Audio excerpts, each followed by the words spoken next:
So if you're struggling with doubt, will always come and will always go. It will go away, then it'll come back. It'll go away, and it'll come back to haunt you. It will come and go always. I believe that one of my first videos ever on this channel was about doubt. And at those times, I was doubting myself a lot, and I was coping with it. And that was just the time when doubt left me for a couple of weeks. Then it came back after that. But I still kept posting daily, right? On this channel and on the main channel too. I kept posting daily regardless of doubt. And feelings in general, you should be able to function regardless of how you feel and regardless of what you feel at a certain time. Doubt comes and goes. I learned this from the book Can't Hurt Me from David Goggins. I haven't finished reading that book yet, and I'm on like 100. I'm on the 5th chapter, so that's like 160 something pages, I believe. And what he described was in the Hell Week when he was doing it for the second time. Even for the first time, even for the second time, he kept asking himself why. Why am I doing this? He was doubting himself. He was doubting the reason why he was doing it. But the thing is, each and every single time that you beat that doubt, you defeat it, it will give you peace for a couple more hours. In the Hell Week example, in the Navy SEALs training, it gave him peace for a couple more minutes, for half an hour. The question of why am I doing this? Again, aroused. But he kept doing it. And he didn't quit like the majority of the others, because there were like 150 of them and there were only 25 left by the end of the week. Because the rest quit. Because the doubt was too strong for them to just keep going. So whenever you get doubt, imagine as if just switch off button. You just turn off your brain, and even if, however you feel, however the doubt feels, you just keep finishing the task list. You just keep ticking off more boxes of the task list. It doesn't matter if it's meaningless, if it has a meaning or whatever. You're not thinking about that. The task list, that's the most important thing. Okay? Call yourself like a slave. Be a slave on your own plantation. Literally, you don't know why you're doing this, but you have to do it. It's non-negotiable. It has to be done. Because sooner or later, you will get results. This is like the first thing. But obviously, you need to have a reason behind it. So, but you already have your reasons. You already have your dream car that you want to have. You already want to retire your parents. You don't need me to say this. You have your own reasons for wanting to make it. So what made me believe were a couple of things. First of all, it's going to be like kind of unfair, but for me, it was the podcast on the main channel. I've like speaking to millionaires and then getting feedback from them on my situation. After a podcast, I've usually, it's some people who've been nice to me. I've been asking them like, what do you think I should do next? When I heard someone say, just keep doing what you're doing and don't stop for the next 5 years or whatever they said. Like, I don't think that you realize how much confidence that gave me. That somebody who's 5 steps ahead of me, or like 100 steps ahead of me, like fucking Max Lewis, told me that keep doing what you're doing, don't stop for the next few years, and you'll see major results. And also the fact that I just keep networking with more and more and more of these people, it's purposeful. It's like it's human connection, and human connection with someone that I look up to. Like, this is like something that is very meaningful to me. And so this is maybe something that gave me confidence, but not all of you are going to have podcasts. Another thing that even watching my podcast can teach you is there are so many different ways to make it genuinely.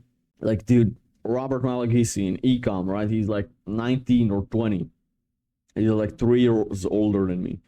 Like, dude, that guy started when he was 16, just like me. He's just 3 years ahead of me, okay? Like, it's exactly the same.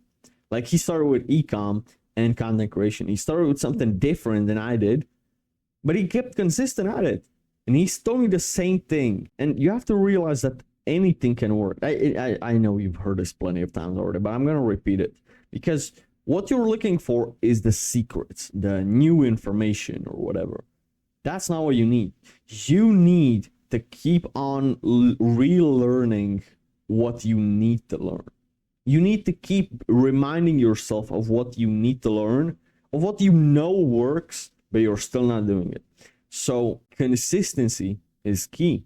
If you stick to something for a few years, it literally will make it. I like an analogy that my friend Ali gave in one of his videos. It was the bamboo tree. A bamboo tree, you seed it, you water it, and it doesn't grow for around 3 to 4 years. But then it grows to its full size in about 3 months. This is like in business. The graph in business is like this. It goes, you don't see any results. You're building the momentum, and then it blows up. Brian Tracy gave the same analogy with the oil rig, right? You dig deeper until it hits the oil pool, and then it explodes. It's not gradual. That's why not seeing results in the beginning is okay. You're not going to see results in the beginning, and that's absolutely fine. That's like one thing that Alex Sedlak said is he needed doubt. So if he would have had a conversation with his older self, he wouldn't tell him anything. He wouldn't tell him that he made it. Because if he told him that he made it, he wouldn't have taken the right actions that a person who doubts himself would. That would make him make it. So you kind of need the doubt. So this is something that really has helped me. And I encourage you to embrace the fact that you embrace your doubts, bro. Embrace it. Don't try to not feel doubt. I feel doubt to this day sometimes too. But then for me, it's not that hard. I remind myself of what I've accomplished already. I remind myself of what I'm doing. I remind myself of what my mentors are telling me. How many people have told me that what I'm doing is actually smart. It's like impossible for me to quit. But even if you don't have any accomplishments or whatever, understand that the doubt is what's going to make you take the right actions. Because if you have full confidence in the fact that you're going to make it, maybe you will take the wrong action. And I see a lot of young guys trying to rush success, trying to become the next 16-year-old millionaire. That's nice. But also, if you complete the game so early, what the fuck are you going to do? In GTA 5, when you complete all the missions, how long do you really play the game for until it starts getting boring? I've talked about this concept previously on the main channel, I believe. But it's like the same thing. Like, the game stops being so much fun. So it's like, enjoy this this ticking off new milestones, because you only get to play the game once. Okay, so make sure to try to enjoy the process. I know that everybody tells you this and it's annoying, but it's something that I am trying my best to implement in my life too. Like, obviously, yes, I want the Hellcat, right? My dream car. I want all the other stuff, but I celebrate when I make $2,000. I celebrate when I make I get a new milestone or whatever, right? When I get a big guest on my podcast or something big happens in my life. It's fairly small, but at the time currently being, it's big. In 5 years from now, this is going to be the smallest thing. I'm probably not even going to remember it. But for me right now, it's very important. And so try your best to enjoy the small stepping stones. Andrew Tate gave this analogy of track other metrics, because if you're a YouTuber, you're not going to make money from the beginning. Try to track how many views you get. Try to track other metrics, right? For me, it's the guests on my podcast. Like, the biggest guest that I had was Andrew Ortega, with at the time being 550,000 followers. Right now, I might have somebody with 2 million soon enough, but I'm not gonna go too far ahead. I'm still trying to schedule something with the guy, but that's gonna be a really fun podcast. So if it happens, that would be a big milestone for me that I'm gonna celebrate. Track other metrics of progress, not just money, because money in the beginning, until you build up the momentum, it's very hard. Consistency. Robert Malagisi on my podcast, he told me something pretty simple. It's most people keep looking for the secrets, as I've mentioned before, but genuinely just consistency. Like he started at 16 and he only started making like 50K a month at 20, right? And it took time. It took 4 years. Like the bamboo tree that grows for 4 years. For 3 years, you don't see any results, but in the 4th year, it grows within 6 months. It's the same thing with success, kind of. So make sure to keep consistent. To just feel as soon as you change your business models, you restart the game all from the beginning, where you could have just kept to it. And another thing that's very valuable is get a mentor, right?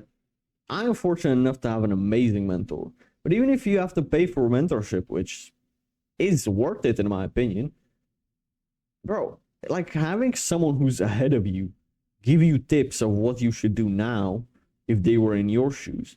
Do you understand like how valuable that is? And I'll be fully honest, bro.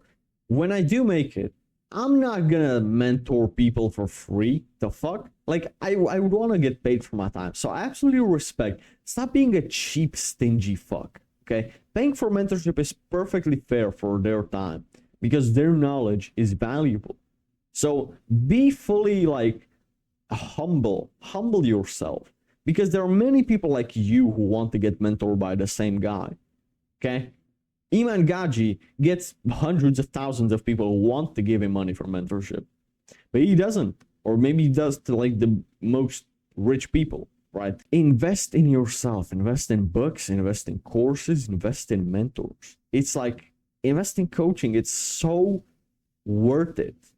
I can't explain this to you, like how worth it is. And communities, man, as soon as you get a community of guys that do the same thing that you do and they are trying to make it just like you, it takes only one of y'all to make it in order for all of you to gain full confidence. Maybe you collab with the guy that made it and now you get some momentum thanks to him. And it's just so much better when you're as a group trying to make it in just one lone wolf. Also, what you have to realize is, what's the other option? Like, I don't know if like going to a 9 to 5 to you is acceptable, then you're probably not cut out for this. Not the type of person who belongs on this path. You can try, but you'll probably fail. But as long as you decide that 9 to 5 is no longer an option, then you have to make it. So literally it's an inevitability, right? My friend Ali has this quote: we're working towards an inevitability, not a possibility. And it's so true. Like, as soon as when I was 16, when I left high school, that's the moment where I decided, okay, there's no going back. I'll not be able to get a job anywhere, even when I turn 18. So now I have to make it. There's no turning back. You have to never look back. And you have to keep moving forward each and every single day. You'll eventually find your path. And you'll fail multiple times and you'll keep doubting yourself multiple times. But as I mentioned before, doubt is genuinely what is needed to make it. So embrace your doubts. They're your tools to success. So this in mind, may God bless you. I truly hope that we all make it. But some people will fall off. Some people will be too weak. And just make sure that you're not one of those who will fall off and be too weak to fall off because the video games were too pleasurable. Okay, so it is mine. May God bless you. I'll see you on the next one.